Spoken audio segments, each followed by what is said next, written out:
আমন্ত্রণ জানাচ্ছি নেক্সাস টেলিভিশনের প্রতিদিনকার স্বাস্থ্য বিষয়ক অনুষ্ঠান কেমন আছেন।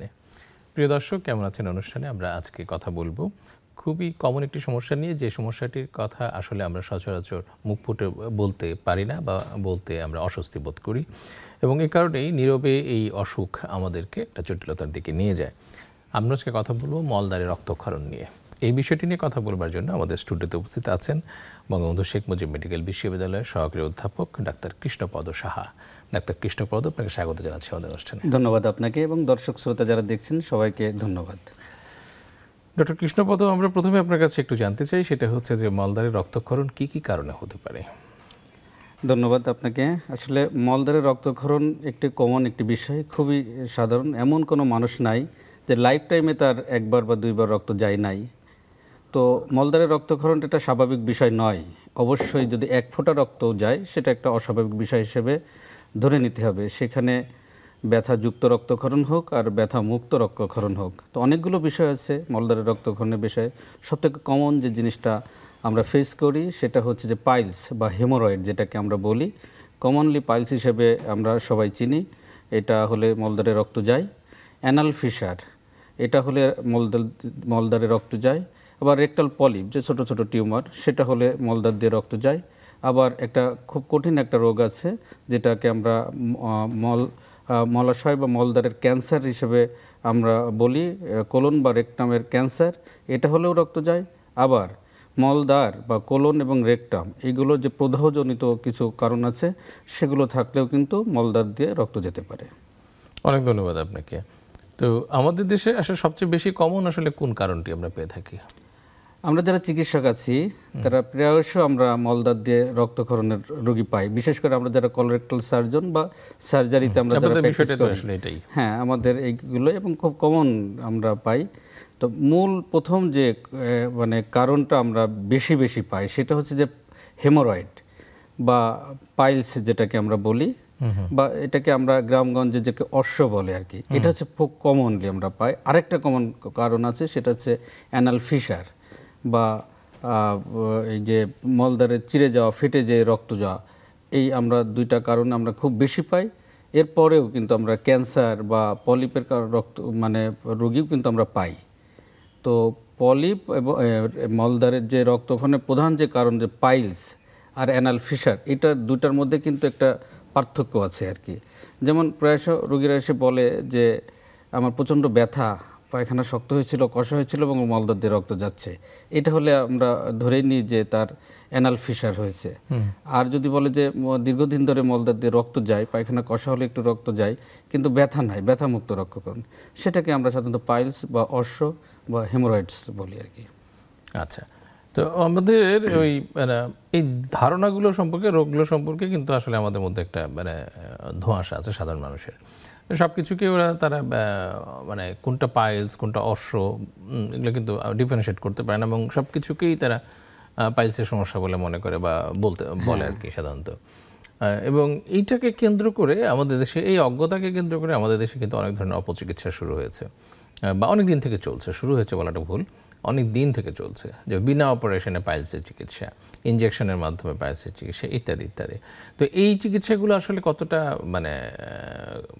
কতটা কার্যকর বা কতটা ভয়ঙ্কর?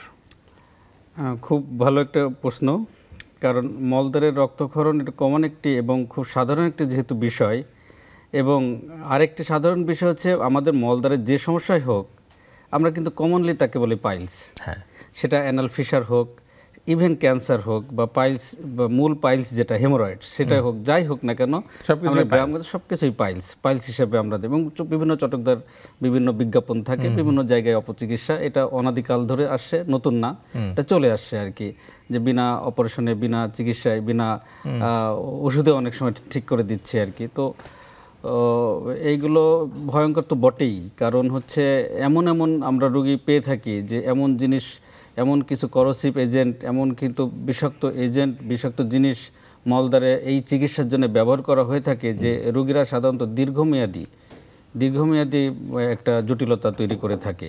সবথেকে বড় যে জটিলতা তৈরি হয় সেটা হচ্ছে যে মলদ্বারে ঘা তৈরি হয় এবং এই ঘাটা শুকাতে অনেক দিন দেরি হয়। ঘাটা শুকাতে শুকাতে এমন অবস্থায় পৌঁছায় যে মলদাটা শুরু হয়ে যায়, তখন আর বাথরুমটা পায়খানাটাই আর হয় না, পায়খানাটা বন্ধ হয়ে যায়, তখন বড় সার্জারি লাগে। আবার ঘা থেকে অনেক সময় দীর্ঘদিন ধরে যদি ঘা থাকে মলদ্বারে, সেখান থেকে আবার ক্যান্সার বা আরও জটিলতর রোগ হতে পারে। এই জন্যেই এই যে অপচিকিৎসা, গ্রামগঞ্জে ঘাটে যে সমস্ত মানে যারা অপচিকিৎসা নেয় অথবা যারা দেয়, এই অপচিকিৎসা আসলে ভয়ঙ্কর একটা ব্যাপার। এবং মলদ্বারে বিশেষ করে এই রক্তক্ষরণের চিকিৎসায় যদি এই সমস্ত চিকিৎসা নেয় তো দীর্ঘমেয়াদী জটিলতা এবং এটাতে মানে সেই রোগীগুলো অনেক অনেক সাফারিংস করে, ভুক্তভোগী হয়। এই পাইলসের চিকিৎসা বা মানে পাইলস তো ধরেন যে হলে পরে আমরা চিকিৎসা করব, কিন্তু কিছু কিছু জীবন পদ্ধতি আছে বা কিছু কিছু নিয়ম কানুন আছে যেগুলো মেনে চললে পাইলস থেকে মানুষ ভালো থাকতে পারে, সেগুলো সম্পর্কে যদি একটু বলেন আমাদেরকে। আসলে পাইলস প্রথমে বলতে গেলে আমাদের জানতে হবে যে পাইলস রোগটা আসলে কি এবং এর বিভিন্ন স্টেজ আছে, পর্যায় আছে আর কি।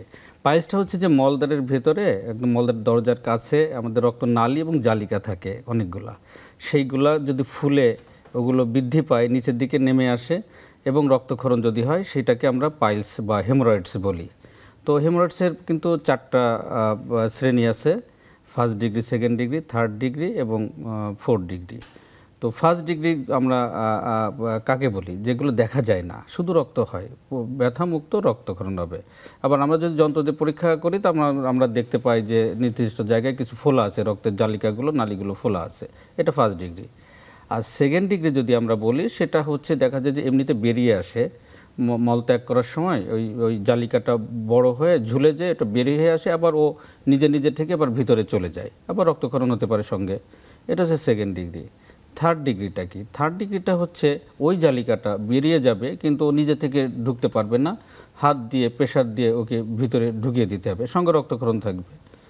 আর 4th ডিগ্রিটা হচ্ছে একবার বেরিয়ে আটকে যাবে, ও আর ভিতরে ঢুকবে না। এগুলো আবার ইমার্জেন্সি 4th ডিগ্রিটা।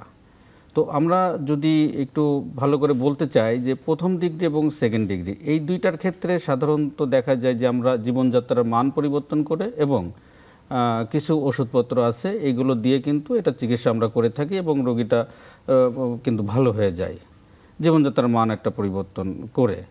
তো 3rd এবং 4th ডিগ্রি যেটা বলে, এই ধরনের ক্ষেত্রে দেখা যায় যে এমন রক্তক্ষরণ হয়, এমনভাবে ওই জালিকাটা বড় হয়ে যায়, এটা অপারেশন ছাড়া আর কোনো উপায় থাকে না। তো জীবনযাত্রার মান এটা খুবই গুরুত্বপূর্ণ একটা জিনিস এই মলদ্বারের পাইলসের ক্ষেত্রে।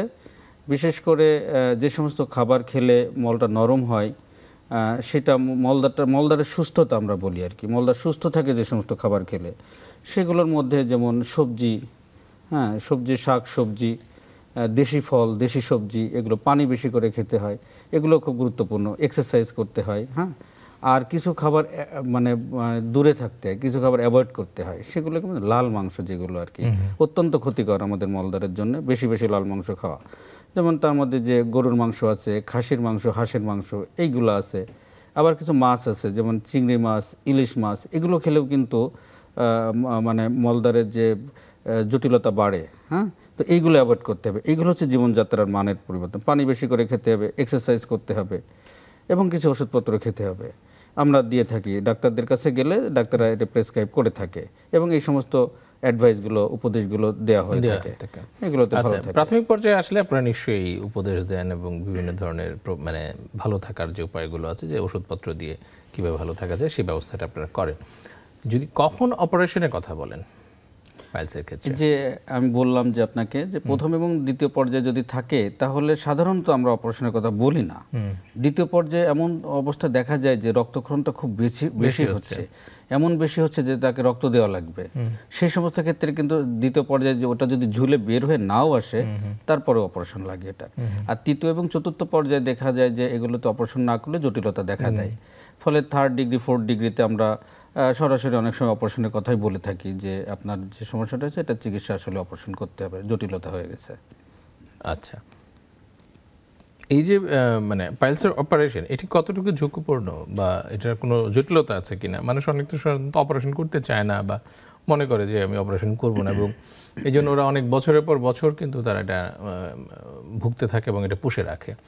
তো এটা অপারেশন না করলে কি ধরনের জটিলতা হতে পারে, বা অপারেশনের জটিলতা কি কি আছে, দুটোই আমরা একটু আসলে যে কোনো অপারেশন কিন্তু জটিলতা মুক্ত না। হ্যাঁ, ছোট একটা অপারেশন কিছু ঝুঁকি তো থাকেই সব সময় আর কি। আমরা ছোট একটা ফোড়া বা একটা জায়গায় যদি অপারেশন করি সেখানেও কিন্তু ঝুঁকি থাকে। আর মলদ্বারের অপারেশনে এখানে আমাদের অ্যানেস্থেসিয়া দিতে হয়, রোগীকে কোমর ইঞ্জেকশনের নিচের টুকু অবশ করে আমরা যেহেতু অপারেশন করি, সেখানেও কিন্তু অ্যানেস্থেসিয়া বা অজ্ঞান করাজনিত কিছু হ্যাজার্ড থাকবে, এখানে কিন্তু ঝুঁকি আছে। আবার মলদ্বারে যখন অপারেশন করি তখন আমরা ওই অপারেশন রিলেটেড কিছু অল্প স্বল্প ঝুঁকি থাকে। তো এত আসলে মানে এখন তো বৈজ্ঞানিক এবং স্বাস্থ্য ব্যবস্থা এবং প্রযুক্তির বিবর্তনে কিন্তু অপারেশনগুলো অনেক সহজ এবং অনেক কিছুটা হলেও কিন্তু ঝুঁকিমুক্তভাবে করা সম্ভব, এবং আমরা সেভাবে চিকিৎসাগুলো দিয়ে থাকি। তো মানে আমি একটু বলতে চাই সবার উদ্দেশ্যে এটাই যে ওই অনেকের ধারণা আছে যে আমার মলদ্বারে রক্তক্ষরণ হচ্ছে বা পায়খানার সাথে রক্ত যাচ্ছে, আমার পাইলস হয়েছে, আমি যদি এখন চিকিৎসক বা সার্জারির ডাক্তারের কাছে যাই তাহলে উনি অপারেশনের কথা বলবেন, আমি তো অপারেশন করব না, আমার অপারেশনে ভয়। তো আসলে এটা ভয়ের কিছুই না। এখন আমরা যখন রেফার করি তারা জানতে চায় যে আমি পাইলসের জন্য কোন ডাক্তার দেখাবো। তখন আমরা যখন সার্জনের কথা বলি তখন তারা বলে যে আমি তো অপারেশন করতে চাই না, বা ওনার কাছে গেলে উনি অপারেশন করে ফেলবেন। এটা আসলে মানে পুরোপুরি ভুল না হলেও কিছুটা ভুল ধারণা। অপারেশনের প্রয়োজন হলে তখন আমরা তাদেরকে বলি যে আপনার এই অবস্থায় আছে, আপনার অপারেশন দরকার। গেলেই যে অপারেশন করতে হবে বিষয়টা এরকম মোটেই না। আমি আগেই বলেছি যে পাইলস হলে কাদের কাদের অপারেশন করতে হয় আর কাদের কাদের আমরা ওষুধ দিয়ে ঠিক করি।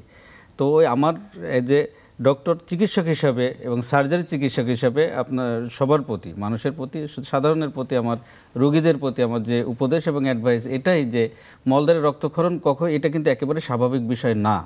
কারণ সাধারণ অবস্থায় কিন্তু রক্ত যাওয়ার কথা না, কিন্তু রক্ত যেহেতু যাচ্ছে ভিতরে কোনো না কোনো প্রবলেম আছে। তো এটা হলে অবশ্যই চিকিৎসকের শরণাপন্ন হতে এবং তার নির্দেশ মতে চিকিৎসা নিতে হবে। গেলেই যে উনি অপারেশনের কথা বলবেন আর অপারেশনের কথা বলেই যে অপারেশন করতে হবে বিষয়টা এরকম না, কিন্তু চিকিৎসা নিতে হবে। ভয়ের কোনো কারণ নাই, চিকিৎসা পদ্ধতি অনেক সহজ, অপারেশনগুলো অনেক জটিলতা মুক্তভাবে এখন অপারেশন করা সম্ভব, ফলে ভয়ের কিছু নাই। চিকিৎসকের শরণাপন্ন হওয়া উচিত সবারই। অনেক ধন্যবাদ আপনাকে। আমরা একটু জানতে চাই যে এই যে পাইলস বা হেমোরয়েড এটা ছাড়া আর কি কি কারণ আছে যেটা আপনি বলছিলেন, আমরা সেগুলো নিয়ে একটু আলোচনা করতে চাই যে আর কি কি কারণ আছে রক্তক্ষরণের জন্য। এই যে আমি কিছুক্ষণ আগেই বললাম অনেকগুলো কারণ। আরেকটা কমন কারণ আছে পাইলসের পরে, যেটাকে আমরা অ্যানাল ফিশার বলি। ফিশারে কি রক্তক্ষরণ হতে পারে? ফিশারে রক্তক্ষরণ হয়, কিন্তু পাইলসের সাথে ফিশারের রক্তক্ষরণের কিছু পার্থক্য আছে। যেমন ফিশারে কি হয়, মলদ্বারটা কোষ্ঠকাঠিন্য বা পায়খানা শক্ত। এটা হলে হয় কি, ওই মলদ্বার যদি সরু থাকে বা টাইট থাকে তখন ওই দরজা দিয়ে মলটা যখন বেরিয়ে যাবে তখন কিন্তু স্ট্রেচিং হয়, খুব শক্ত কোদ দিতে হয় বাথরুমটা পরে, তখন ওখানে কি ল্যাসারেশন বা টিয়ার হয়, ছিঁড়ে যায়। ছিঁড়ে গেলে তখন যে কোনো জায়গায় শরীরে ছিঁড়ে গেলে বা টিয়ার হলে কাটলে কি হয়, ব্যথা করবে, সেখান থেকে রক্তও যেতে পারে। তো মলদ্বারের বিষয়টাও এরকম যে ওই ছিঁড়ে যায়, ওইখানে ফেটে যায়, ঘা হয়, জ্বালা পোড়া করে। এই ব্যথাটা হয়, ব্যথাটা কিন্তু জ্বালা পোড়ার মতো, প্রচণ্ড জ্বালা পোড়া করে। বাথরুমের পরে অনেকক্ষণ ধরে জ্বালা পোড়া, রোগীরা এসে বলে যে আমাদের মানে মরিচ লাগানোর মতো জ্বালা করে। তো ওই জ্বালা পোড়া করে আর ওইখান থেকে রক্ত যায়, ফোটায় ফোটায় রক্ত যেতে পারে। তো এটা হচ্ছে মেইন কমন যে প্রেজেন্টেশন বা রোগীরা এসে বলে যে অ্যানাল ফিশারের যে সমস্যাটা এটা হয়। আচ্ছা, তো এই ফিশারের সমাধান কি? ফিশারের সমাধানটাও আসলে পাইলসের মতোই কিছুটা, মলদ্বারের সুস্থতা। এই মলদ্বারের সুস্থতা করতে গেলে লাইফ স্টাইল, ওই যে আমি আগেই বললাম, জীবনযাত্রার মানের পরিবর্তন করতে হবে, মলটা নরম রাখতে হবে। ফিশারের প্রধান যে সমস্যাটা জন্য তৈরি হয় সেটা হচ্ছে কোষ্ঠকাঠিন্য রাখা যাবে না। হ্যাঁ, সেটা তো সমাধানের উপায় কি? সমাধানের তো আমরা তো ইচ্ছা করে তো হয় না। কোষ্ঠকাঠিন্য সবার কিছু না কিছু কোনো না কোনো সময় হতে পারে। তো কোষ্ঠকাঠিন্য থেকে দূরে থাকার তো উপায় আছে। ওই যে আপনি বললেন লাল মাংস খাওয়া যাবে না, সবজি বেশি করে খেতে হবে, পানি পর্যাপ্ত পরিমাণে খেতে হবে, এক্সারসাইজ করতে হবে। এগুলো তো মলদ্বারের সুস্থতা বা কোষ্ঠকাঠিন্য থেকে নিরাময়ের উপায় আর কি। তো এইগুলো এরপরেও কিন্তু অনেক মানুষ আসে যারা বলে যে না আমি তো যথেষ্ট শাকসবজি খাই, আমি ইসবগুলের ভুসি খাই আর এটা খাই, তারপরেও আমার কোষ্ঠকাঠিন্য, এরকম অনেক মানুষ আছে। হ্যাঁ, কারণ কোষ্ঠকাঠিন্য তো আসলে অনেকগুলো কারণ আছে। শুধু যে খাবারের কারণে যে কোষ্ঠকাঠিন্য হয় তা কিন্তু না। আচ্ছা, কোষ্ঠকাঠিন্যর ভিতরে অনেকগুলো রোগ আছে, আমাদের কোলন বা রেকটামের অনেক রোগ আছে, সে কারণেও কিন্তু কোষ্ঠকাঠিন্য হতে পারে। অনেক ঔষধ আছে যেগুলো খেলে মানে কোষ্ঠকাঠিন্য হয়, সে ধরনের কোষ্ঠকাঠিন্য হয়। হ্যাবিচুয়াল, অনেকে নর্মালি পায়খানা করতে চায় না, এগুলো কোষ্ঠকাঠিন্য হতে পারে। আবার অনেকে যে মলদ্বারের ফেটে যায়, জ্বালাপোড়া করে, ও কিন্তু বাথরুম করতে চায় না, পায়খানা করতে চায় না, গেলেই যে জ্বালাপোড়া করবে, গেলেই যে রক্ত হবে, মলটা জমে থাকে। এই জন্য অনেকগুলো কারণ আছে যে কোষ্ঠকাঠিন্যের। ফলে জীবনযাত্রার মান একটা গুরুত্বপূর্ণ জিনিস। এটা কারো যদি কোনো রোগ না থাকে, কেউ যদি কোনো ওষুধ না খায়, কোষ্ঠকাঠিন্য হতে পারে এরকম যদি ওষুধ সেবন না করে, তাহলে তার জীবনযাত্রার মান পরিবর্তন করে, খাবার স্টাইলটা পরিবর্তন করে সে কিন্তু কোষ্ঠকাঠিন্য থেকে দূরে থাকতে পারে, নিরাময় লাভ করতে পারে। এবং এইটাই হচ্ছে যে অ্যানাল ফিশারের অন্যতম একটা চিকিৎসা পদ্ধতি। এর সাথে আমরা কিছু ওষুধপত্র প্রয়োগ করি, ওখানে লাগানো হয়। আবার আমরা কিছু যেটাতে মাংসপেশিগুলো সম্প্রসারিত হয়। আবার এটা সিজবাত যেটা বলি, হিপবাত, সামান্য লবণ অথবা পপিসেপ সলিউশন দিয়ে কুসুম কুসুম গরম পানিতে আমরা কোমরটা ডুবিয়ে মলদ্বারে সেক দিতে বলি। তাতে হয় কি, ওই মাংসপেশিগুলো যে স্প্রিংটার যেগুলো আছে ওগুলো সম্প্রসারিত হয়। অত্যন্ত কিন্তু রোগী আরাম পায় এবং অনেক সময় এই অ্যানাল ফিশারটা ভালো হয়ে যায়। তবে অ্যানাল ফিশারে আমরা অপারেশন খুব কম করি। এই যে পদ্ধতিগুলো বললাম, যদি কোনো সময় কেউ যদি কোনো পেশেন্ট যদি কারো এই অ্যানাল ফিশার হয়ে থাকে এবং এই পদ্ধতিগুলো সে যদি ভালোভাবে মেনে চলতে পারে, তাহলে কিন্তু অ্যানাল ফিশারে খুব বেশি কিন্তু অপারেশন লাগে না। অ্যাভয়েড অপারেশনটাকে বাদ দিয়ে কিন্তু এই চিকিৎসাটা নিয়ে সে ভালো থাকতে পারে। আচ্ছা, অনেক ধন্যবাদ আপনাকে। প্রিয় দর্শক, আমাদের একটু বিরতি নেবার সময় হলো, আমরা বিরতি নিচ্ছি। বিরতির পরে আবারও ফিরে আসবে আলোচনায়, সে পর্যন্ত আমাদের সাথেই থাকুন।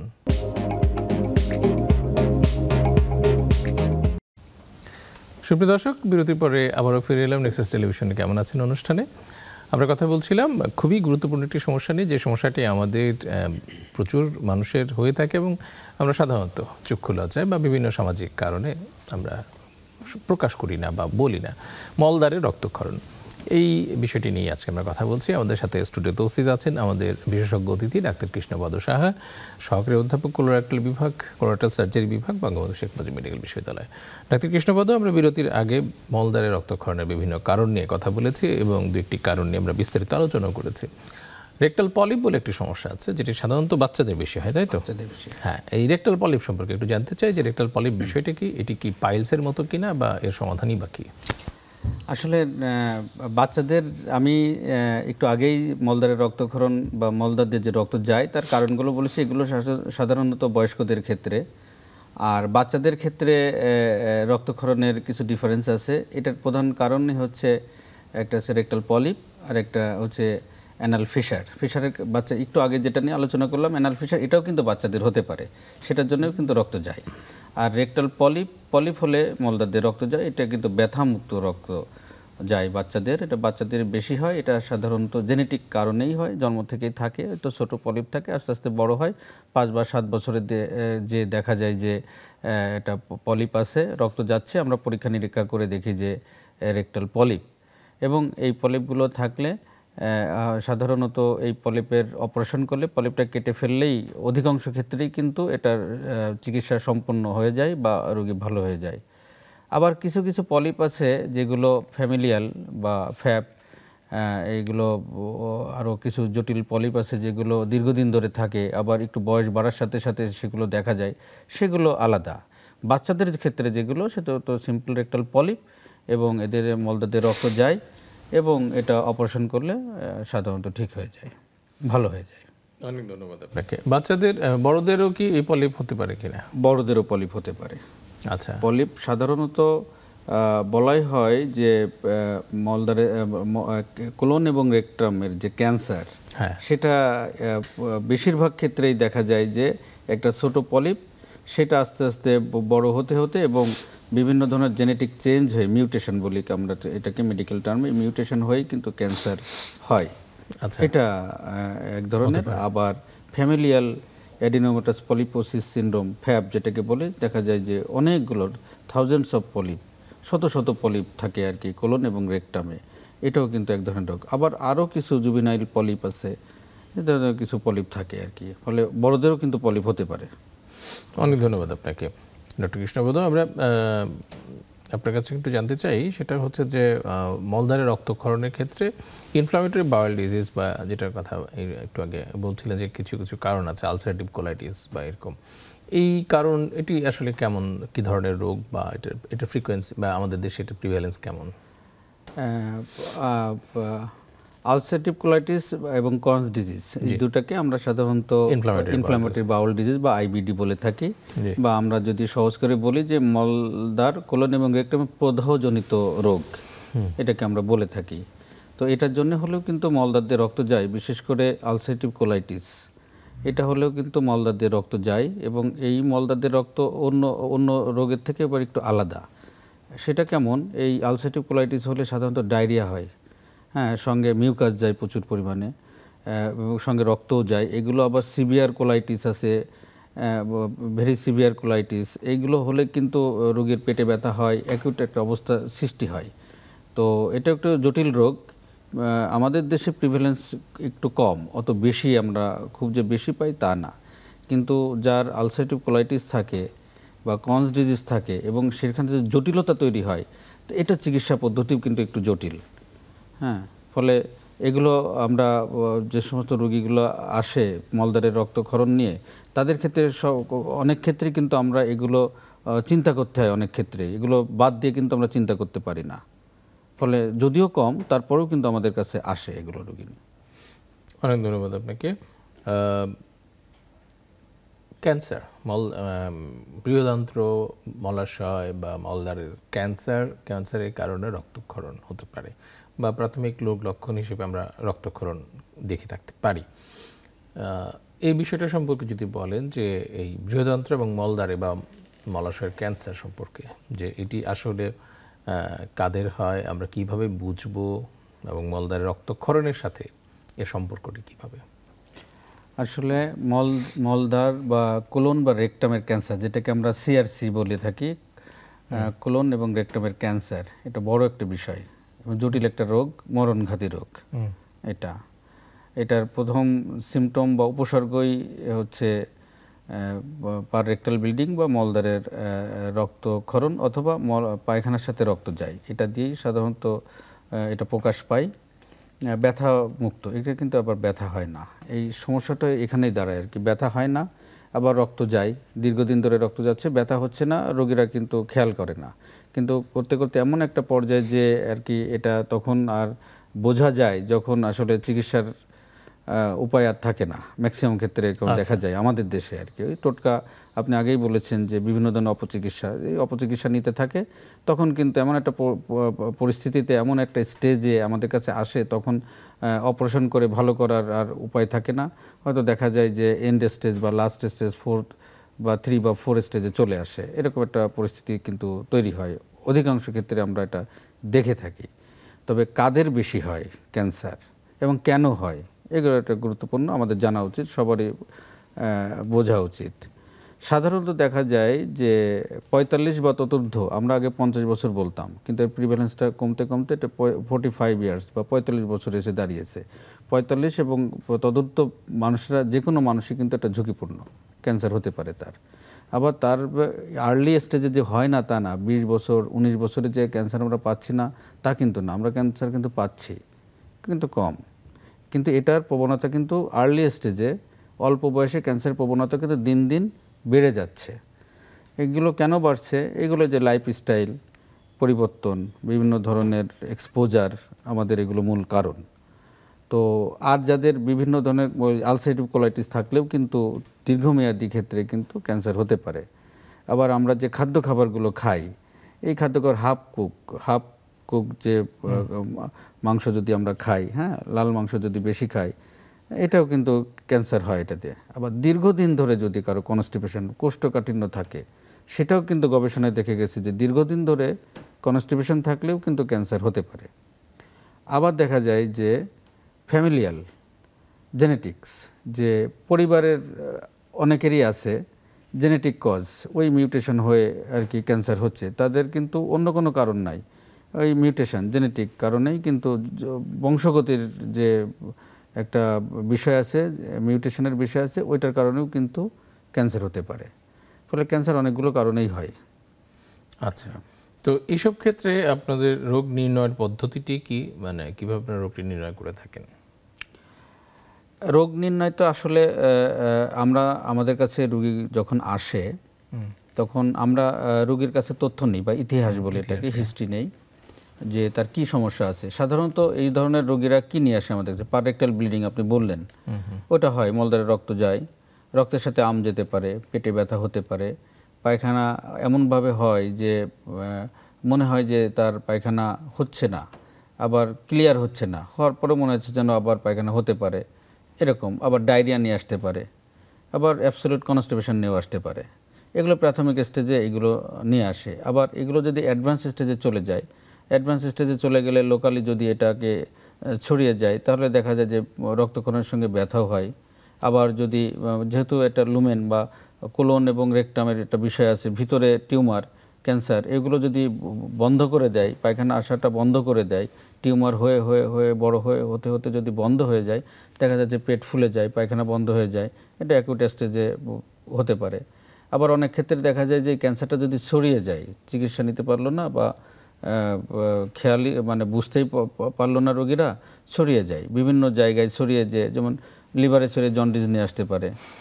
এই আবার পেটের ভিতরে ছড়িয়ে যে পানি, পেটের ভিতরে পানি, পেট ফুলে নিয়ে আসতে পারে, পায়খানা একেবারেই বন্ধ হয়ে গেছে, এবার যেটাকে আমরা পেটেনারি পেস খাওয়া বলি আর কি, অবস্ট্রাকশন, এটা নিয়েও আসতে পারে। তো প্রেজেন্টেশনের অনেক অনেক আবার রক্তশূন্যতা, রক্ত পড়তে পড়তে রক্তশূন্যতা, সেটা নিয়ে আসতে পারে। দুর্বলতা থাকে রোগীদের, দেখা যাচ্ছে যে কোনো নাই, কারণ নাই, রোগী দিন দিন দুর্বল হয়ে যাচ্ছে, তখন আমরা পরীক্ষা নিরীক্ষা করে দেখি যে কোলন ক্যান্সার আছে। আবার ক্ষুধামান্দা, মানে খেতে ইচ্ছা করে না, রোগীরা খায় না, এটা হতে পারে। ওজন কমে যায়, এটা গুরুত্বপূর্ণ জিনিস, অল্প সময়ের মধ্যে দ্রুত ওজন কমে যায়, এগুলো নিয়ে কিন্তু রোগীরা, ক্যান্সারের রোগীরা আমাদের কাছে আসে। বুঝতে পেরেছি। তো আপনারা এই ধরনের রোগীদের ক্ষেত্রে কিভাবে চিকিৎসা করেন? এই যে বললাম যে এইগুলো নিয়ে আসে, এটা আমরা হিস্ট্রি নিই যে এই সমস্যাগুলো তার আছে কি না। ট্রিটমেন্ট অপশনগুলো তো আপনাকে তো পরীক্ষা নিরীক্ষা করতে হবে, কারণ ক্যান্সার আসলে তো আমি বলে দিতে পারবো না যে আপনার ক্যান্সার হয়েছে এই সমস্যা। এটা নিয়ে আমাদের পরীক্ষা নিরীক্ষা করে কনফার্ম করতে হবে যে ক্যান্সার আছে কি না। ওই আমরা কোলোনোস্কোপি করি, প্রথমে তো ডিআরই আমরা মলদ্বারে আঙুল দিয়ে একটা পরীক্ষা করি, তারপরে যদি আমাদের সন্দেহ হয় আমরা প্রোক্টোস্কোপি করি বা কোলোনোস্কোপিও করি আমরা প্রয়োজন হলে। ওইখান থেকে যদি কোনো টিউমার থাকে সেখান থেকে আমরা মাংস নিয়ে আমরা আগে বায়োপসি, যেটা হিস্টোপ্যাথোলজি করি, ওইখানে যদি ক্যান্সার বলে তো আমাদের ডায়াগনোসিস হলো তার মলদ্বারে, কোলন বা রেকটামে কোথাও একটা ক্যান্সার আছে। তো এটা তখন আমরা স্টেজিং করি, কারণ ট্রিটমেন্টটা ডিপেন্ড করে আছে স্টেজের উপর, কোন স্টেজে ক্যান্সারটা আছে তার উপর ট্রিটমেন্ট মডালিটিসটা ডিপেন্ড করে। এই জন্য আমাদের স্টেজিং কিছু পরীক্ষা নিরীক্ষা করতে অনেকগুলো, যেমন সিটি স্ক্যান আছে, তারপরে এমআরআই আছে, আরও রক্তের কিছু পরীক্ষা আছে, বুকের এক্সরে আছে, বুকের সিটি স্ক্যান আছে, অনেকগুলো কিছু করে কিন্তু আমরা স্টেজটা করি। স্টেজটা করার পরে আমরা রোগ পদ্ধতিটা, চিকিৎসা পদ্ধতিটা আমরা তখন মানে বের করি যে এনার চিকিৎসাটা কী হবে। যেমন আর্লি স্টেজে যদি থাকে, স্টেজ 1 বা 2, এক্ষেত্রে সাধারণত দেখা যায় যে এই 2 স্টেজে থাকলে আমরা আর্লি সার্জারি করে ফেলতে পারি। কোলনের ক্ষেত্রে সাধারণত আমরা ক্যান্সার ধরা পড়লে আমরা কিন্তু অপারেশন করে ফেলতে পারি, অপারেশন হচ্ছে প্রথম চিকিৎসা। তারপরে কিন্তু আমাদের অন্যান্য যে চিকিৎসা, যেমন থেরাপি দিতে হয়, কেমোথেরাপি দিতে হয় বা ইমিউনোথেরাপি, নতুন মডালিটিস আছে, এগুলো কিন্তু প্রয়োজন হতে পারে। সেগুলো আমরা অপারেশনের পরে কি অবস্থায় আছে, টিউমারটা কী ধরনের টিউমার, আরও কিছু জেনেটিক্সের পরীক্ষা আছে, সেগুলো করে কিন্তু আমরা দেখি যে ওনার কেমোথেরাপি লাগবে না ইমিউনোথেরাপি লাগবে। এটা হচ্ছে কোলনের ক্ষেত্রে। এবার রেকটামের ক্ষেত্রে কিন্তু একটু ডিফারেন্ট, ট্রিটমেন্ট মডালিটিস এবং ইভলভিং, চেঞ্জিং হচ্ছে, দিন দিন চেঞ্জ হচ্ছে আর কি, কোনটা ভালো কোনটা এর থেকে ভালো, এইভাবে কিন্তু চেঞ্জ হচ্ছে রেকটামের ক্ষেত্রে। ফলে রেকটামের ক্ষেত্রে দেখা যায় যে ধরা পড়ার সাথে সাথে একটা ক্যান্সার ধরা পড়ার সাথে সাথে সাধারণত দেখা যায় যে এমন অবস্থায় ধরা পড়ে এটা স্টেজ 2 পার হয়ে গেছে, স্টেজ 3 লোকালি অ্যাডভান্স যেটাকে আমরা বলি, পাশের গ্ল্যান্ডগুলো ধরে ফেলছে, অথবা ওয়ালটা, রেকটামের ওয়ালটা অনেক দূর ভিতরে চলে গেছে টিউমারটা। সেই ক্ষেত্রে দেখা যায় যে আমরা রেডিয়েশন দিয়ে নিই, আগে নিওঅ্যাডজুভেন্ট বলা হয়, রেডিয়েশন দিয়ে, কেমোথেরাপি দিই, দেওয়ার পরে তারপর আমরা হয়তো অপারেশনগুলো করি, এবং অপারেশনের পরেও হয়তো আরও থেরাপি লাগতে পারে, কেমোথেরাপি দেই, ইমিউনোথেরাপি দেয়। এগুলো হচ্ছে ট্রিটমেন্ট মডালিটিস। অনেকগুলো অপশন আছে, রোগীর স্টেজের উপর ডিপেন্ড করে আমরা অপশনগুলো বের করি। আচ্ছা, এবার একটু অপারেশন বিষয়ে জানতে চাই। মানে বিভিন্ন ধরনের অপারেশন আছে আজকাল, অপারেশনের অনেক আধুনিকায়ন হয়েছে বা আধুনিক পদ্ধতি অ্যাপ্লাই করা হচ্ছে। তো যেমন পাইলসের ক্ষেত্রে আপনারা এক ধরনের অপারেশনকে লং অপারেশন বা স্ট্যাপলিং টাইপ যেগুলো আছে, এই বিষয়ে যদি আমাদেরকে একটু বলতেন যে আধুনিক কি কি অপারেশন বা চিকিৎসা পদ্ধতি যেটা আগেকার অপারেশন পদ্ধতিকে রিপ্লেস করছে বা সেই সমস্যা জটিলতাগুলোকে কিছুটা কমানো যাচ্ছে আর কি, এই ধরনের কি কি পদ্ধতি আছে? আসলে অনেক আমরা হেমোরয়েড দিয়ে যদি শুরু করি, অনেক মানে প্রযুক্তি তো চেঞ্জিং এবং অনেক অনেক নতুন নতুন মডালিটিস ট্রিটমেন্টের বের হচ্ছে। পাইলসের ক্ষেত্রে বা হেমোরয়েডের ক্ষেত্রে দেখা যায় যে আমরা আগে কনভেনশনাল যেটা কেটে আমরা অপারেশনগুলো করতাম। আমরা যখন স্টুডেন্ট ছিলাম তখনও দেখছি যে মানে আমরা যখন ট্রেনিং করতাম স্যারদের দেখছি যে কেটে অপারেশন করছে। পরে আস্তে আস্তে যখন আমরা একটু উচ্চতর ট্রেনিংয়ে গেলাম তখন দেখলাম যে অনেক যন্ত্র চলে আসছে যেগুলো পাইলসের অপারেশনের ক্ষেত্রে মানে আধুনিক চিকিৎসা মিন করে। যেমন তার মধ্যে অন্যতম হচ্ছে স্ট্যাপল হেমোরয়েডেক্টমি বা লং অপারেশন আপনি বললেন। এছাড়া আরও ডপলার গাইডেড কিছু ট্রিটমেন্ট আছে। আবার নতুন মডালিটিস আছে লেজার। তো লেজার, আসলে লেজারের বিষয়টা বলবো যে এটা এখনো রিসার্চের পর্যায়ে আছে যে এটা কোন ক্ষেত্রে ভালো কোন ক্ষেত্রে মন্দ, এটা লং টার্ম কোনো স্টাডি নাই, কিন্তু লেজার কিন্তু মলদ্বারে যে পাইলস বা হেমোরয়েডের চিকিৎসায় ব্যবহৃত হচ্ছে। আচ্ছা, এই বিষয়টা নিয়ে আমরা কথা বলবো। আমাদের আবার একটি বিরতি নেওয়ার সময় হচ্ছে। প্রিয় দর্শক, নিচ্ছি ছোট্ট আরেকটি বিরতির পরে আমরা আবারও ফিরে আসবো আলোচনায়। সে পর্যন্ত আমাদের সাথেই থাকুন।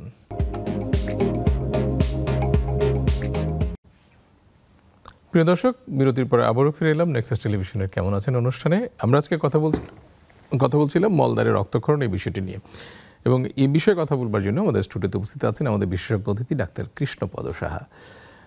ডক্টর কৃষ্ণপদ সাহা, তিনি কাজ করছেন সহকারী অধ্যাপক হিসেবে বঙ্গবন্ধু শেখ মুজিব মেডিকেল বিশ্ববিদ্যালয়ের কোলোরেক্টাল সার্জারি বিভাগে।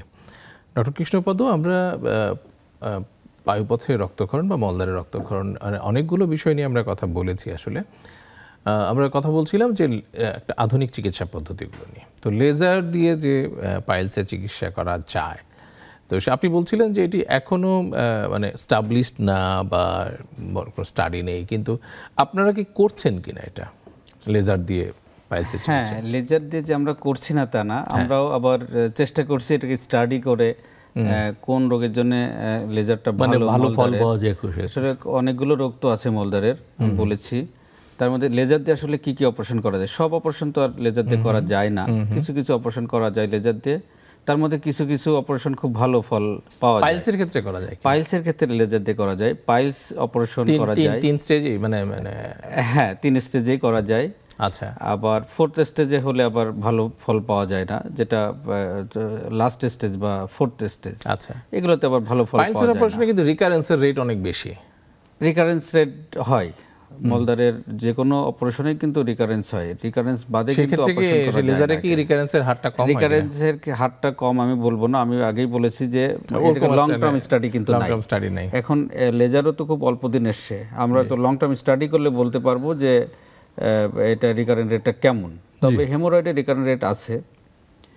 আবার লেজারের আরেকটা সবথেকে ভালো আমরা দেখেছি, আমরা যেহেতু লেজার করি সেহেতু আমরা দেখেছি যে অ্যানাল ফিশার, যেটা আমরা এলআইএস অপারেশন করি, মলদ্বার ডিলা করার যে অপারেশনটা, এটা যদি করা হয় এটাতে সবথেকে লেজার ভালো কাজ করে এবং রোগীরা স্যাটিসফ্যাকশন লেভেলটাও রোগীদের অনেক বেশি।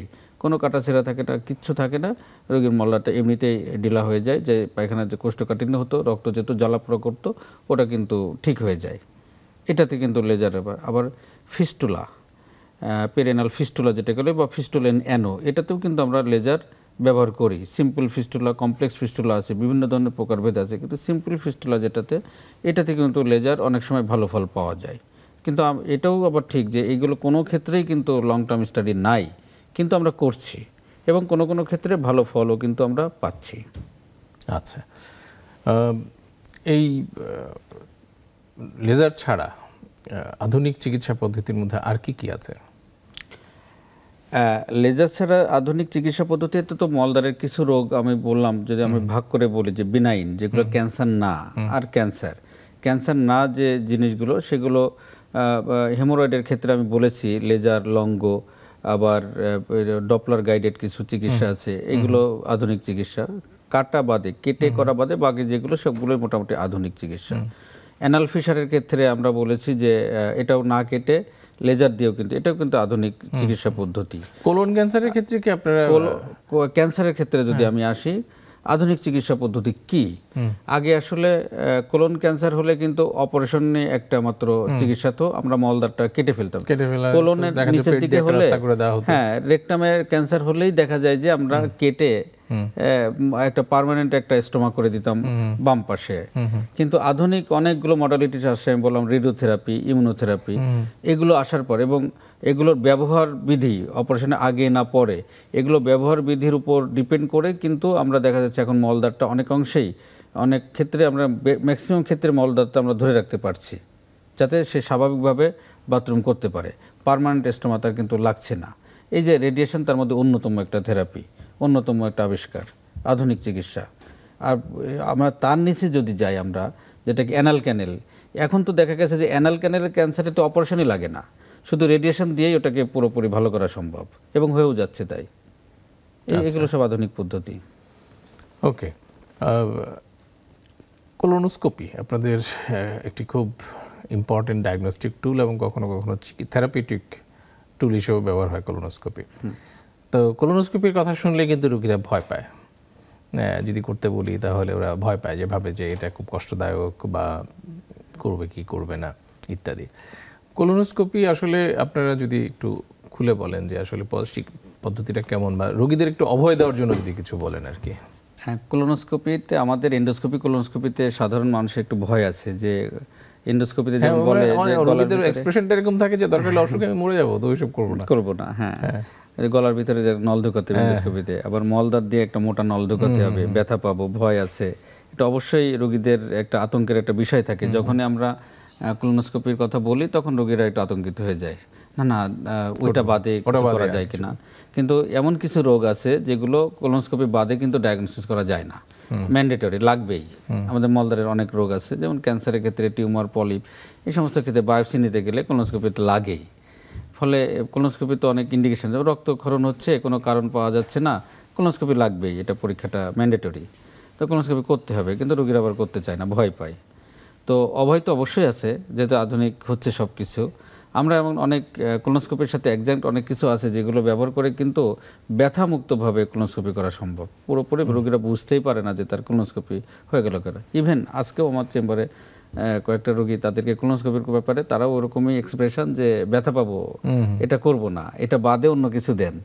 তো আমি তাদেরকে আশ্বস্ত করলাম এভাবেই, যে আপনি আমাদের এখানে যে কোলোনোস্কোপি এখন যেখানে সব জায়গায় প্রায়, যে এমনভাবে আমরা করি, ঘুম পাড়িয়ে, অজ্ঞানের ডাক্তার সহ ঘুম পাড়িয়ে আমরা মাত্র 5 থেকে 6 মিনিটের একটা প্রসিডিউর আমরা করে ফেলি।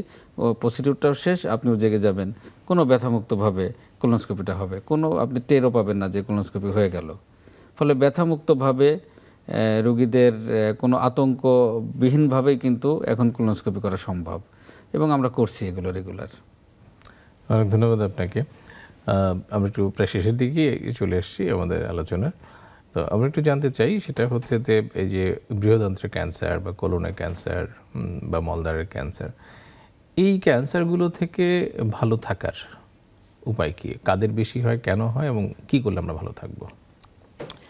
আসলে আমি একটু আগেই বলেছিলাম যে ক্যান্সার তো 45 বা ততোর্ধ্ব বয়সে ক্যান্সারটা বেশি হয়, আবার আর্লি স্টেজেও ক্যান্সার হতে পারে। তো আমরা যদি ভাগ করে বলি যে 45 বছর, এখন আমরা বলি স্ক্রিনিং, হ্যাঁ, ক্যান্সার প্রতিরোধ মার্চ মাস আমরা পালন করে থাকি, যে কলোরেক্টাল ক্যান্সার স্ক্রিনিং মাস, যেখানে মানে এটা সচেতনতা বাড়ানোর জন্য বলা হয়। প্রতিরোধের একটা অন্যতম উপায় হচ্ছে স্ক্রিনিং। স্ক্রিনিং করে কি হয়, স্ক্রিনিং করে আমরা যদি কোনো ক্যান্সার হওয়ার মতো কোনো লক্ষণ যদি আমরা জানি, স্ক্রিনটা কি আসলে, যে লক্ষণ নাই তার আগেই রোগটা নির্ণয় করে ফেলা, যাতে আর্লি চিকিৎসা হয়ে যায় বা প্রতিরোধ করা সম্ভব হয়। তো স্ক্রিনিং করে কিন্তু এটা প্রতিরোধ সম্ভব। 45 বছর বয়স হলেই বা 50 বছর বয়স হলেই কিন্তু আমরা তাকে একটা কোলোনোস্কোপি করতে বলি, যে আপনি একটা কোলোনোস্কোপি করে নিয়েন, যাতে কোনো পলিপ বা ক্যান্সারের মতো কোনো কিছু আমরা আগেই বুঝতে পারি কি না। এটা করে কিন্তু প্রতিরোধ করা যায়। আবার ফ্যামিলিয়াল কিছু রোগ আছে, মানে ফ্যাপ বা পলিপের কিছু রোগ আছে, যেগুলো থাকলে দেখা যায় পরিবারের একজনের আছে, হ্যাঁ, ফার্স্ট ডিগ্রি বা সেকেন্ড ডিগ্রি রিলেটিভের, অন্যদের হতে পারে, তখন তাদেরকে আমরা স্ক্রিনের আওতায় আনি। স্ক্রিন করে কিন্তু আমরা নির্ণয় করি তার ক্যান্সারটা হয়ে যাচ্ছে কি না, বা সেরকম কোনো সিমটম বা অসুবিধা আছে কি না। এভাবে কিন্তু তাকে আর্লি নির্ণয় করে কিন্তু ক্যান্সার আমরা প্রতিরোধ করতে পারি। এগুলো হচ্ছে পরীক্ষা নিরীক্ষা দিয়ে ব্যাপার। স্ক্রিনিংয়ের অনেকগুলো পদ্ধতি আছে, শুধু কোলোনোস্কোপি না। এই কোলোনোস্কোপি বাদেও কিন্তু মানে কোলোনোস্কোপি, এন্ডোস্কোপি বা সিগমোইডোস্কোপি আপনি বললেন যে এটা রোগীরা ভয় পায়, এই ভিত্তিহীনভাবে কিন্তু শুধু মল পরীক্ষা করেও কিন্তু এখন এই যে ফিট পরীক্ষা বা অকাল ব্লাড টেস্ট পরীক্ষা, এগুলো কিন্তু শুধু মল দিয়ে পরীক্ষা করেও কিন্তু আমরা স্ক্রিনিংগুলো করতে পারি। ফলে এখন কিন্তু অনেক সহজ স্ক্রিনিং করা, অনেক সহজ, এখন কোনো কঠিন কিছু না। এই স্ক্রিনিং করে আমরা কিন্তু ক্যান্সার প্রতিরোধ করতে পারি। আবার কিভাবে প্রতিরোধ করতে পারি, আমি একটু আগেই বলেছিলাম যে দীর্ঘদিন ধরে যাদের কনস্টিপেশন, গবেষণায় দেখা গেছে তাদের কিন্তু ক্যান্সার বেশি হয়। আরও গবেষণায় আছে যে লাল মাংস যারা খায় তাদের বেশি হাফ কোক। আচ্ছা, এখন তাহলে লাল মাংস কি আমরা খাবো না? মানে আমরা কি রেড মিট খাবো না? না, অবশ্যই আমরা খাবো, রেড মিট আমরা খাবো, রিচ সোর্স অফ আয়রন। হ্যাঁ, অবশ্যই আমরা খাবো, মাংস খাবো, লাল মাংস খাবো, সবই খাবো। কিন্তু আমাদের দেখতে হবে যে এই মাংস খাওয়ার জন্য আমাদের জন্য কনস্টিপেশন না হয়। মাংস খাওয়ার সাথে অন্যান্য যে কনস্টিপেশন না হয় এই ধরনের কিছু ফাইবার আশযুক্ত খাদ্য আমরা বেশি খাবো, বেশি করে খেয়ে নেব। আমরা হাঁটাহাঁটি বেশি করব, কায়িক পরিশ্রমটা বেশি করব, এক্সারসাইজ করব, আমরা পানি বেশি খাবো।